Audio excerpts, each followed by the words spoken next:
And ConAgra, yet another example of the consumer being stretched. ConAgra reported adjusted earnings of 53 cents. The street was looking for 60 cents. And these guys, Pete, in the ag space, as the name implies, ConAgra, they got revenue, but the revenue missed as well. So they have top line miss, bottom line miss. It's a tough environment for CAG right now. Yeah, down about 10% today, John, somewhere in that category. It's right there in the middle of the 52-week low and the 52-week high.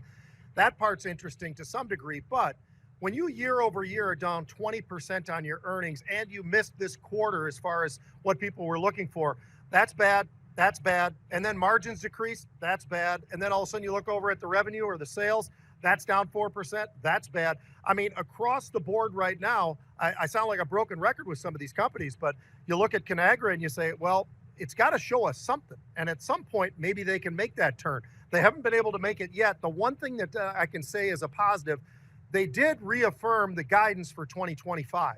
So that is something. But outside of that, John, this is another one where it's not a dumpster fire in this case, but it certainly isn't good, because when you're down 20% on your earnings year over year, that's a pretty significant amount. And I think I'd be concerned as a shareholder in this name.